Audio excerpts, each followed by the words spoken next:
Арыз.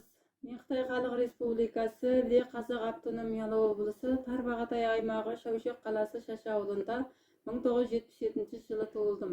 Менің аты жөнім Жанаргүл Сақанқызы. Менің арызданудағы себебім, мен сіңілім Манаргүл Сақанқызы екеуміздің 1998 жылдан 2028 жылға дейін 30 жылдық заңды куәлікпен берілген 40 мың нормалық жеріміздің май ақысын 2000 жылдан бері қарай 23 жыл болды ала алмай отырмыз.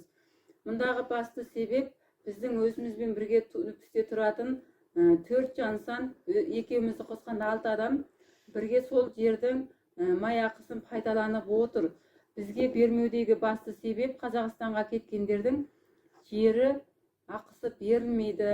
Ол үкіметке қайтарылған деген сылтауларды айтып отыр. Бұл жерде біз әпекеміз Мәдигүл Сақанқызымен телефон арқылы сөйлесіп осы жеріміздің мәселесін алға қойған болатынбыз. Сол кезде әпекеміз Мәдигүл Сақанқызының айтқан сөзі дәлел болады.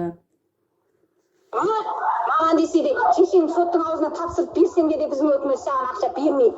Өле қал бергіздіртпей. Берем десек те бергіздіртпей. Бірақ не қысады жаңа. Беруге болмайды деді. Қайтесің ал? Айтатын жеріңе бар.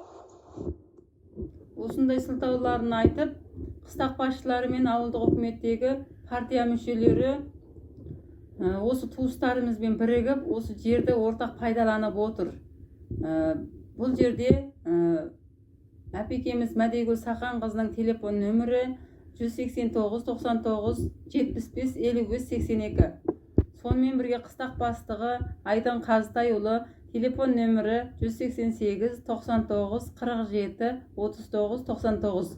Жерді майға алушы Сейілхан Жанымханұлы телефон нөмірі 139 99 49 87 03. Бұл жерде қыстақ басшысы Айдын Қазтайұлы да жауапкершіліктен қашып, туыстарымызбен бірге бас қосып, осы жер мәселесін шешім етіп бермей, сіңілім Манаргүлге баратын жеріңе бара бер деген қоқан-лоққы жасаған. Жердің толық майлау құқығын алған інім ғарышкер Әсенұлы да кезікпей, телефонға жауап бермей қашқалақтап отыр.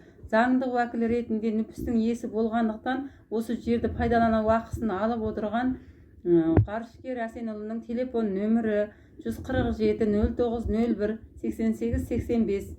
Біз заң бойынша осы азаматтарды Қытай үкіметі жауапқа тартып қузастырып, жерімізді өзімізге қайтарып беруін талап етеміз.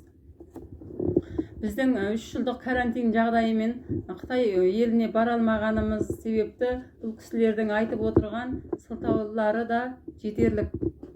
Алатын ақшадарыңды, аяқтарыңды басып отырып, жүңгіға керіп отырып алыңдар. Жер адам кіріп отыр. Әйтпесе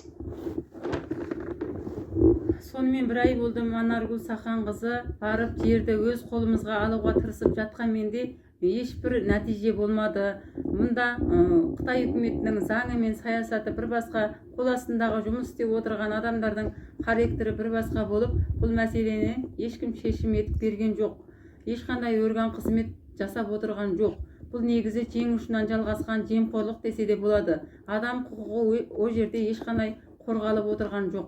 Біз сол себепті заң аясында Қытай Халық Республикасының заң органдарынан, халықаралық адам құқығын қорғау ұйымдарынан және бірлескен мемлекеттер ұйымдарынан адам құқығын қорғай отырып, өз құқығымызды қорғап, жеке меншік иесі болғандықтан, осы жерімізге иелік етуші екенімізді сезініп, осы жеріміздің май ақысын өзімізге қайтарып беруін қатаң талап етеміз.